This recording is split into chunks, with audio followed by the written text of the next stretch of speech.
Today's COVID update is brought to you by Fulltech Systems, your technology center, where you'll come for the price but stay for the service. And welcome back. And we, of course, want to say thank you to Fulltech Systems for providing us with COVID update. That's our first segment for this morning. And we're being visited by the president of the Belize National Teachers Union, Elena Smith. She's in with us on the screen, actually. I want to say good morning to her. Good morning, Elena. Good morning, and good morning, Belize. And how are you today?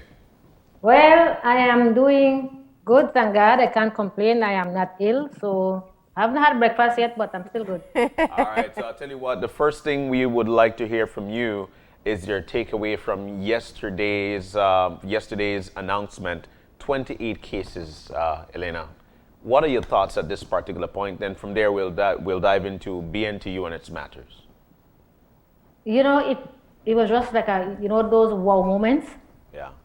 It's like, oh my goodness, what are we doing? How did we get to this point?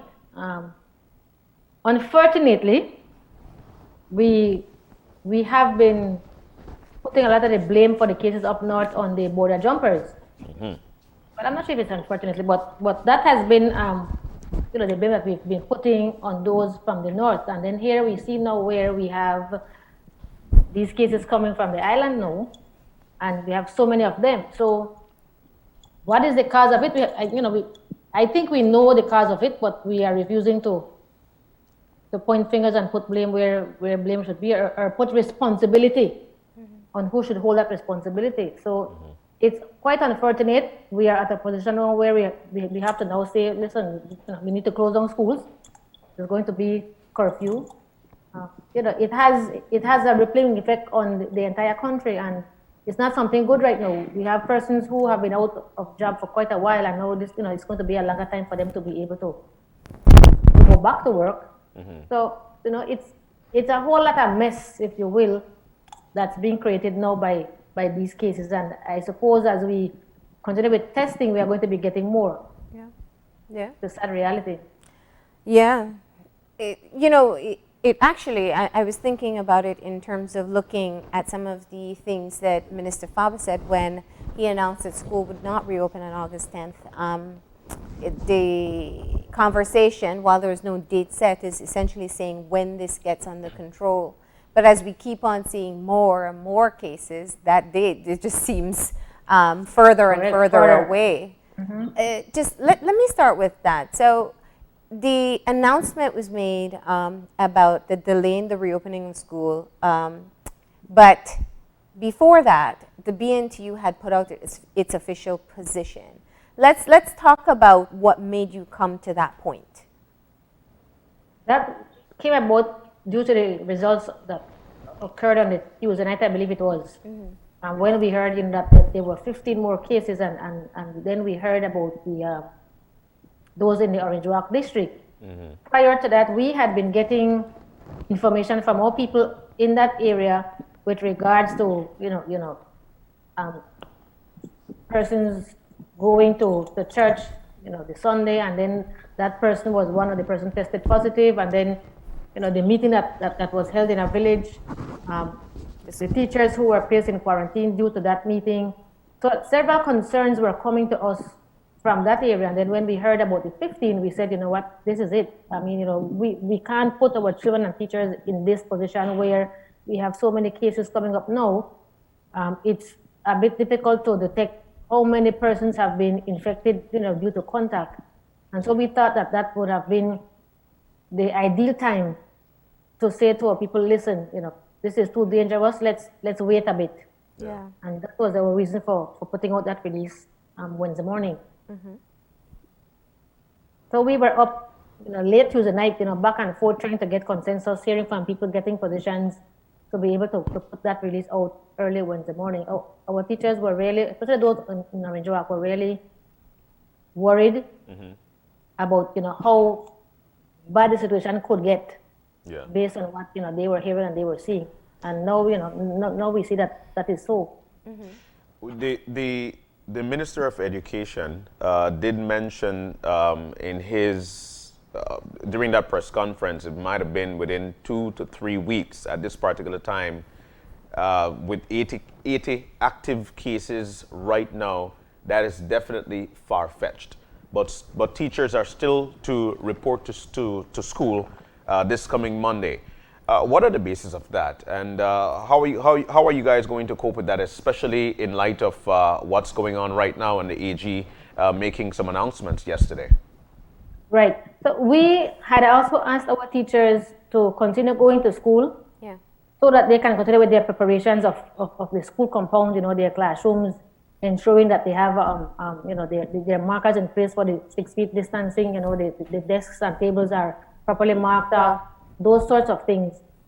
But also for them to start working on their packages, Yeah. what would be the plan for the school in the event that we have to stay closed for longer. Because right now we are just saying maybe 3 weeks from now, but we don't know. As I said, we don't know, the case continue to rise, and so we don't know how long that will be. Yeah. Teachers being out right now is not because teachers don't want to go to school, because we're seeing a lot of negative comments, from people, and a lot of them are political fanatic supporters, however we want to name them. Yeah. Have been, saying a lot of nasty, negative things about teachers. Yeah. So the minister has said no classes because of the situation. That is not something that is in our control. We can't control the number of cases, and we can't control, how they spread. But we can control keeping our children as safe as possible. Yeah. And so the best thing for them right now is to not be in school, and for the teachers to not be in school, because if the teacher gets infected, the teacher can infect a whole class of students, even more. So while they are going back to school right now, they should be putting together these plans. Yeah. Can we do online? Should we be preparing packages? For how long will we prepare them? How will we get them out to these students? How will parents bring them back? How will teachers get them to check them? All of those things need to be put in place right now, because we don't know how long we'll be out, and we want to have our children meaningfully engaged. Yeah.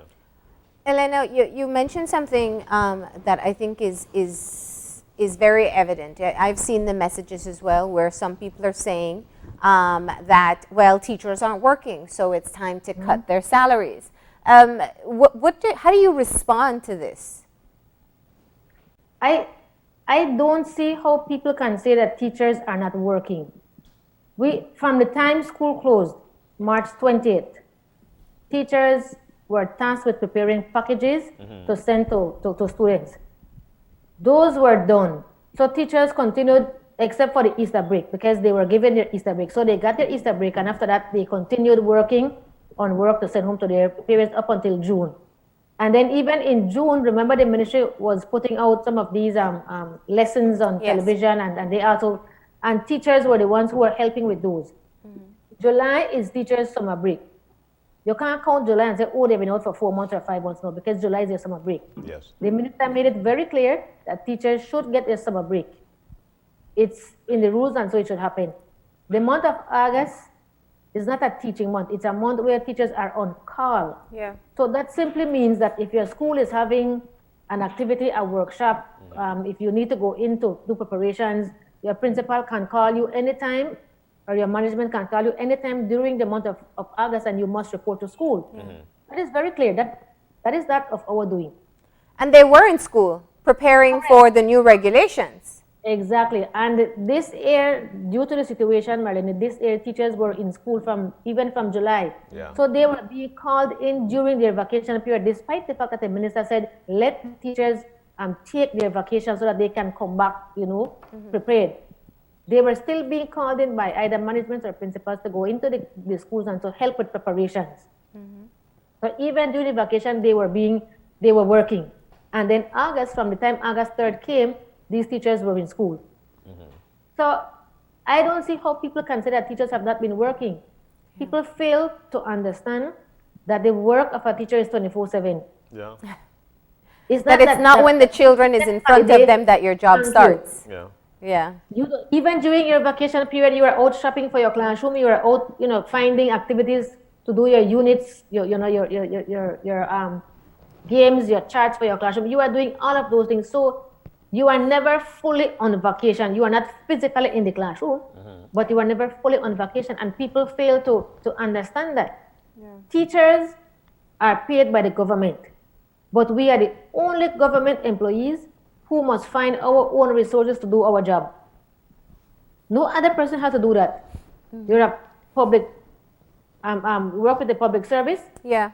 You go to work to get pen, you get paper, there's a printer, everything is there for you, tape, marker, everything. It's true. These things, teachers have to purchase them because the schools and the managements cannot afford to give them all the supplies that they would need for the whole school year. So you have to take them out of your own pocket. So imagine every August, a teacher is spending $1,500 to $2,000 just to begin the school year. Yeah. And then throughout the school year, you have to be purchasing all of these other things. Teachers don't get a uniform like other government employees.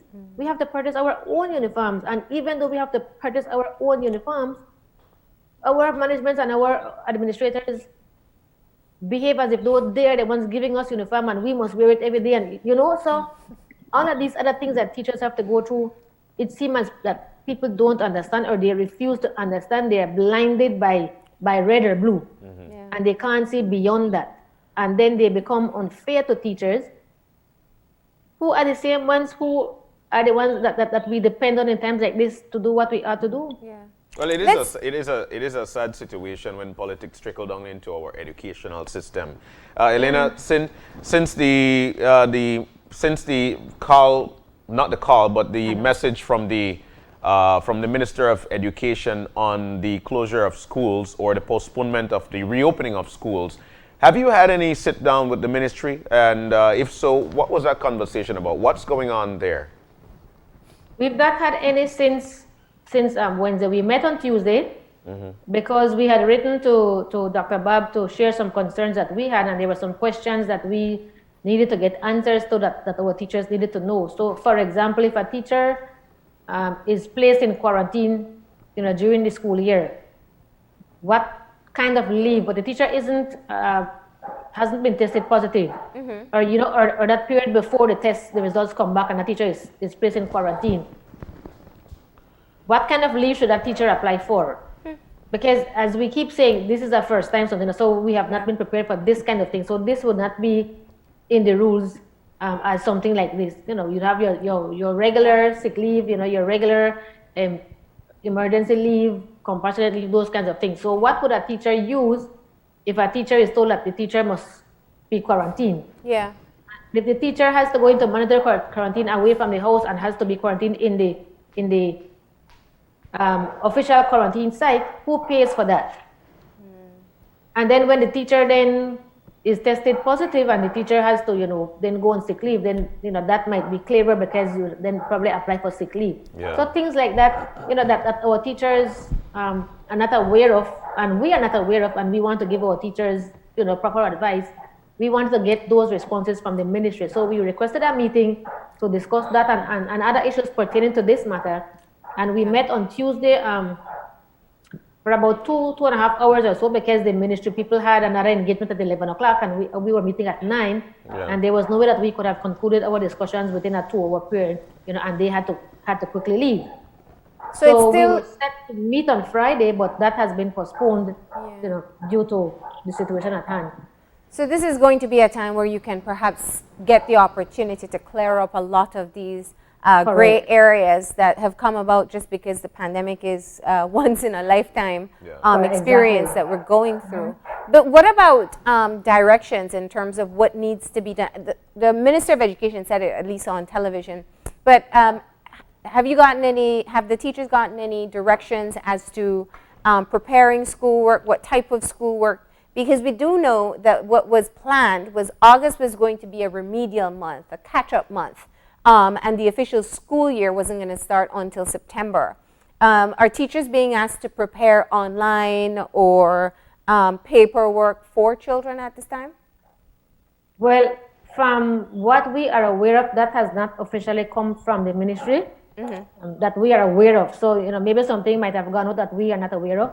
But I would think that those types of preparations would come at the school level, because the school would know, their students and Yeah. know what percentage of their school population, has access to internet, Yeah. and whether they need to be getting packages as opposed to online. So for the secondary schools, it's a bit easier. Yeah. But for the primary schools, especially in the rural areas, it would more than likely have to be packages that will have to be sent home. Yeah. So even the return to school for August here, schools were doing things differently. As the managements were being given, the option to put their plan or formulate their plan based on their circumstance. So I understand that, for example, some schools were saying that when you return in August, the children would have gone into the same class as of last year. So you were in standard 5, so you go back to school in August, you go into standard 5. You do your first month of standard 5 in August, and then September, then if you pass, you go to standard 6. So it's like within a 2-month period, you would have been in 2 classes, 5 and 6. Okay.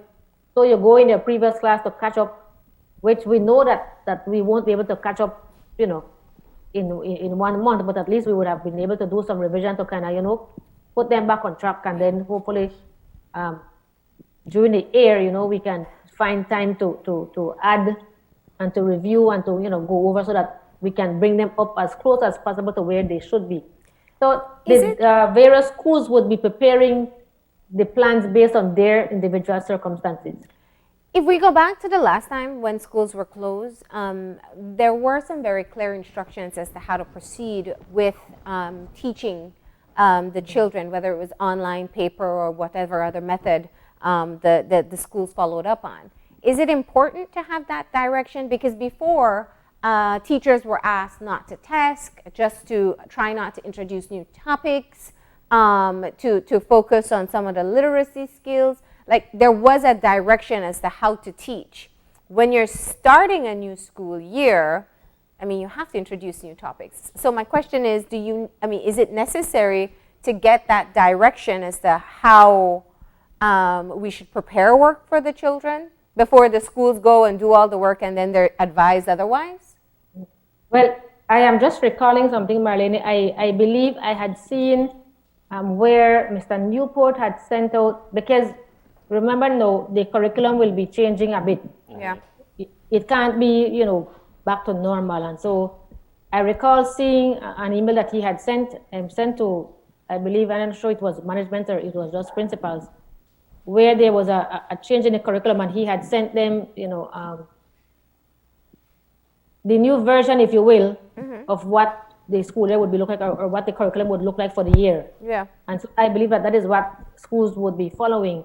In terms of giving directions to say, this is what we must be doing, that is good, because it gives you a way and it gives you an idea, and you know exactly how to work, as opposed to spending time having to figure it out. Yeah. But even with directions, we always have differing views, and we end up with different schools doing different things and interpreting those directions differently. Yeah. And so you find where some persons were saying, okay, we will just give them work to keep them reviewing so that they don't forget what they've already learned. Yeah. We should not be testing, and then you hear people are still giving tests and quiz and your grades, whatever you do here is worth 20% of your final grade. So there were a lot of confusion going on, despite the fact that directions were given. Yeah. So directions would be given, but there has to be follow-up in terms of, say, teachers reaching out to the ministry if it is that their school is going contrary to those directions. I'm reaching out to principals, I'm reaching out as well, parents reaching out as well, because we will find that things like this will happen. Miscommunication, sometimes the management sends information to the local manager might pass it on in a different way, the principal might get a different understanding. So lots of confusions can happen. Yeah. But direction is very important, especially at a time like this, as we said, where we are not accustomed to this, and so we are learning as we go through this situation. Yeah, absolutely. What's your advice to teachers at this time? For them to spend the time working on those packages, because they would have been assigned their class already, so you know what class you are going to be in, and you know that starting the first month of school, it's not really new things you are teaching, but it's sort of a bit of a revision that you are doing. But you also know that your children would have missed out 2-3 months, of proper teaching. So then I would advise that the work that you would be sending to them right now would not be anything new, but would be based on the previous year's work. Yeah. As a revision to sort of catch them up. But I think it's also important too, if the schools can prepare a way in which those packages, those worksheets could be received from the students after they've completed them, and some sort of feedback, or the teacher has an idea of how the students are doing. Yeah. Because if it's just to send it home and the parents just keep them there or throw them in the garbage after a while, then you would not have an idea of how the children are working. But at least you, the teacher, even if you don't return it to the students, you have an idea of how these children are working and at what level they are, so that you can better prepare for when they come back. Yeah. And let's just look at the possibility of being asked to take a pay cut. Have you discussed this with your membership as yet? Well, we have not gotten to the point where we have discussed the quantum, but we've said to our teachers, listen, the situation at hand right now, we cannot afford to give any excuse for a reduction in salary. Because a lot of our teachers, have spouses who are not working right now because they might be in construction or in the tourism industry or that sort of thing, and so they are not working. So the teacher now becomes the sole income earner for the home. Yeah. And for that teacher to now lose a portion of his or her salary, it's going to be very difficult. Very, very difficult for a lot of our teachers. And so we advise them to follow those instructions, if you will, those guidelines, and go to school. Many are concerned that, but miss, I have to be traveling on the buses. I know. And it's not safe. And so I wouldn't mind if I lived near the school, but if I have to be traveling from one district to the other, or from a village to city or so, then it puts me in a bit of more of a danger, and I am able to work from home and get my packages prepared from home as opposed to going to school. But we're saying to them, listen, the directive has been given by the ministry.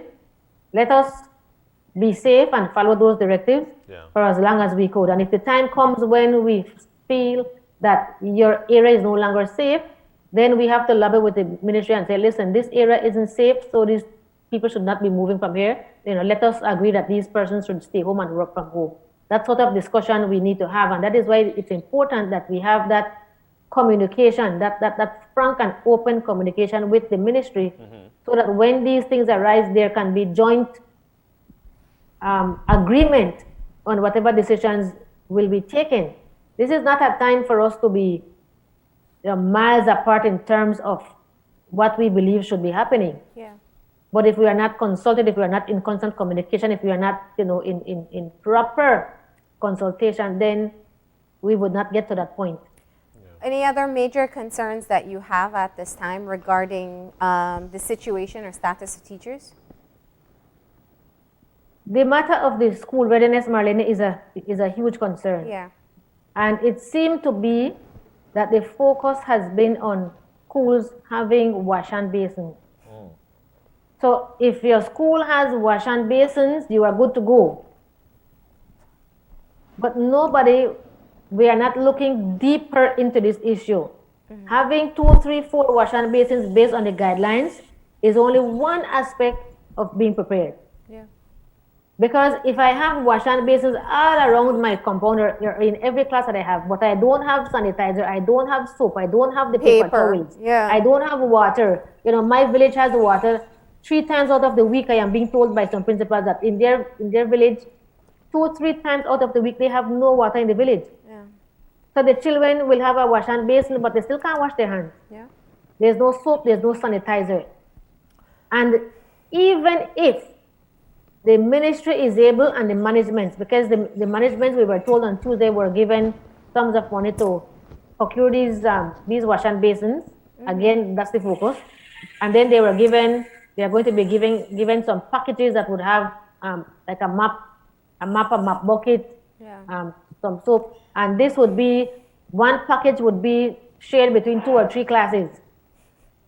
So that one package that you get, you have to share between 3 classes. So our concern is when those supplies run out by the end of August, middle of August, September. So what happens next? And we don't seem to be focusing on the school's ability to replenish those supplies, which are very critical in keeping our children and our teachers safe. The basins alone don't help you. You have to have what comes with it. And we are raising that, and teachers are raising that, because going to a school and just seeing all of these nice, brightly painted basin stands and basin is just the beginning. So you cannot judge a school's readiness based on that. And then we have schools that have additional issues. For example, roofs that are leaking. The roof, they are caving in because the rat bat lives in there, and all of the rat bat mess is on the, is in the ceiling, and it's now caving in. You see the mess on the floor in the classroom. These are also health hazards. So that is also adding to the situation that we are not even looking at right now. Well, we hope that this time is taken while there is a delay in the reopening of school to get some of this sorted out. Because I hear what you're saying, and I think we posed that question to the Minister of Education himself when he was here, just because clearly a steady supply of cleaning essentials would be necessary. Just even if you're doing morning and afternoon shift, you have to sanitize the desks and the chairs in between children as well. We know kids. We know how long a paper towel will actually last with them. Let's be honest. And so replenishing is equally as important as having it at the start of the school year. And I also think monitoring. Who monitors? Correct. So unfortunately, school had to be delayed, and it seems that there's still concerns that have to be worked out. And we hope that this time is taken to be able to sort those through. And that is what we have been asking our teachers to do. But Marlene, I wanted to mention one thing, that we keep hearing, and some of these things are just mischief making. Where it is being said out there that the union is talking, negatively about principals and teachers. We keep saying that the bulk of the work to find all of these things for the school is falling on the principals, and the principals will then pass them on to the teachers. I don't see how that can be negative. The managements, they would provide certain things for their schools, and after that, the principals tell us, my manager said that they don't have the money, and so we have to find how we are going to do it. That is not painting a principal or a teacher negatively. That is putting out the reality that these teachers, these principals, these administrators are under extra stress right now, because they have to figure out how they are going to find these things for their school to keep their children and their teachers safe.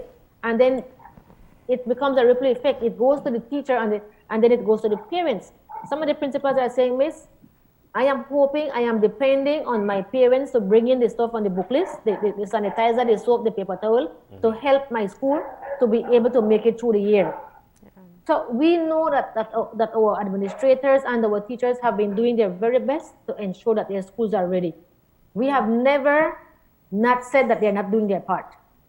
They have been working. Some of them have been working from the time we were shut down. They have been at school trying to prepare themselves. Some of them have had some innovative things going on at their school in terms of having the wash hand basins in such a way that the children don't have to touch anything. They just use their foot and press a little pedal, and the water spouts out, and So they have been very innovative. So we commend our principals and our teachers for the work that they have been doing. But this is not just about them.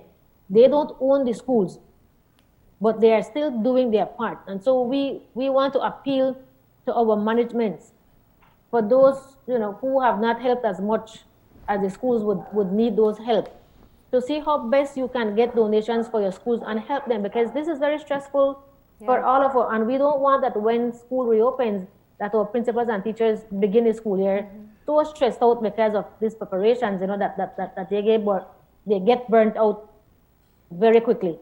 All right. So I want to thank them very much for the work that they have been doing, and I want to ask them to please continue and to prepare their packages and have these things ready for our children, so that in the event that we have to start sending out packages, they are already a step ahead and they have them prepared. All right. Well, we appreciate you Very much. providing this update for us and letting us know just where the union is at this time. As we said, you can make use of the opportunity maybe to get some of these issues sorted out before there is another date announced for the reopening of school. Thank you very much, Senator. Thank you. Thank you for having me. And stay safe. Yes, you too. All right. All right. It was an excellent conversation there with the president of the BNTU. But we've got to take a break. When we come back from Belize with Love, the COVID-19 edition documentary and live concert series, we've got an entertaining crew in just a few. So stay with us. We'll be right back. This COVID update was brought to you by Fulltech Systems, your technology center, where you'll come for the price, but stay for the service.